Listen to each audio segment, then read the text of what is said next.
Hello, അപ്പോൾ ഇന്ന് എൻ്റെ ശൈലിയിലൊരു ബീഫ് ഉണ്ടാക്കിയാലോ. ബീഫ് കറി കേട്ടോ, കറിയോ വറ്റിച്ചെടുക്കുകയൊക്കെ ചെയ്യാം. അപ്പോൾ അതിലേക്ക് വേണ്ട സാധനങ്ങൾ എന്തൊക്കെയാണെന്ന് വെച്ചാൽ സവാള, പച്ചമുളക്, ഇഞ്ചി വെളുത്തുള്ളി പേസ്റ്റ്, തക്കാളി, പിന്നെ ചെറിയുള്ളി. ഇതിൽ ഇഞ്ചി വെളുത്തുള്ളി പേസ്റ്റ്, തക്കാളി, സവാള അതൊക്കെ ഓപ്ഷണലാണ്. വീട്ടിലുണ്ടെങ്കിൽ ഇട്ട് കൊടുത്താൽ മതി, അല്ലെങ്കിൽ ഇതൊന്നും വേണ്ട. ഇടേണ്ട ഒരു സാധനം നമ്മുടെ ചെറിയുള്ളി കേട്ടോ, അത് കുറച്ച് തോനെ വേണം. അരിയാനോ നിൽക്കണ്ട, നേരെ ബീഫ് കിട്ടോ, കുഴപ്പമില്ല.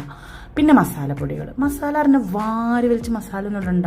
ഇപ്പം നോക്ക്, 1.5 കിലോ ബീഫിലേക്ക് ഞാൻ ഇട്ടിട്ടുള്ള 2 സ്പൂണ് മുളക് പൊടി, കുറച്ച് മഞ്ഞൾപ്പൊടി, മല്ലിപ്പൊടി, കുരുമുളക് പൊടി. ഇതിൽ കുരുമുളക് പൊടി ഓപ്ഷനുള്ള ഉണ്ടെങ്കിൽ ഇട്ടാൽ മതി. പിന്നെ ഉലുവ ഇട്ട ടേസ്റ്റാണ് കേട്ടോ. പക്ഷെ ചില ആൾക്കാർക്ക് ഉലുവ ഇഷ്ടമല്ല. എൻ്റെ അപ്പാക്കൊന്നും ഉലുവ ഇഷ്ടമല്ല. അപ്പം ഉണ്ടെങ്കിൽ ഇട്ടാൽ മതി, ഉലുവ ഇഷ്ടമുണ്ടെങ്കിൽ ഇട്ടാൽ മതി, ഉലുവൻ്റെ ചൊവ്വ. പക്ഷെ ഞാനിടലുണ്ട് കേട്ടോ ഉലുവ.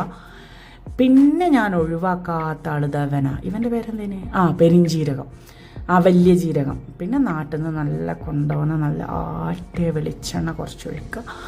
എന്നിട്ട് പിന്നെ നല്ല പോലെ മിക്സ്, ഉപ്പിടാൻ മറക്കരുത് കേട്ടോ. ഉപ്പിട്ടിട്ട് നല്ല പോലെ മിക്സ് ചെയ്ത് എന്തേക്കുക, കുറച്ച് നേരം വെക്കുക. നല്ല മസാലയൊക്കെ ഒന്ന് പിടിക്കട്ടേന്. അപ്പോൾ ഒരു മിനിമം ഒരു 15 മിനിറ്റെങ്കിലും നമുക്ക് വെക്കണം കേട്ടോ. ഞാൻ അതിനും ക്ഷമല്ലെങ്കിൽ പിന്നെ അങ്ങോട്ട് വെച്ചോളി, കുഴപ്പമൊന്നുമില്ല, എന്നാലും ടേസ്റ്റ് ഉണ്ടാവും. എന്നിട്ട് നിങ്ങൾക്ക് ഇത് വെന്ത് വരുമ്പോൾ ഇതിൽ തന്നെ എന്തായാലും വെള്ളം ഉണ്ടാവും. അപ്പോൾ എക്സ്ട്രാ വെള്ളം ഒഴിക്കേണ്ട ആവശ്യമില്ല. അപ്പോൾ ഈ വെള്ളം കുറച്ച് കറി ടൈപ്പാണ് വേണമെന്നുണ്ടെങ്കിൽ ജസ്റ്റ് തിളപ്പിച്ചെടുത്താൽ മതി. എന്നിട്ട് തൂമിച്ചിട്ട് ജസ്റ്റ് ഒന്ന് തൂമിച്ചാൽ മതി.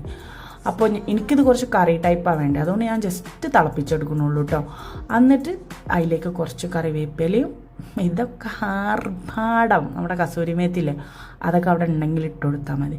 അപ്പോൾ ഇങ്ങനെ ജസ്റ്റ് തിളപ്പിച്ചെടുക്കുക, അത്രേ ഉള്ളൂ. നിങ്ങൾക്കിത് വറ്റിച്ചെടുക്കണം എന്നുണ്ടെങ്കിൽ കുറച്ച് നേരം എന്ത് ചെയ്യണം, കുരുമുളക് പൊടി ഇത്തിരി കൂടി ഇട്ടിട്ട് നല്ല വറ്റിച്ചെടുക്കുക.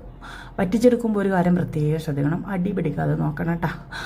അപ്പോൾ ഞാൻ ഇത് ഉണ്ടാക്കിയിട്ടുള്ളത് ഓട്ടടയൊക്കെയാണ്. ഓട്ടടയും ബീഫിൻ്റെ മോനെ പറയണ്ടല്ലോ കോമ്പിനേഷന്. അപ്പോൾ എല്ലാവരും ഒന്ന് ട്രൈ ചെയ്ത് നോക്കുക, അഭിപ്രായം അറിയിക്കുക. ബായ്.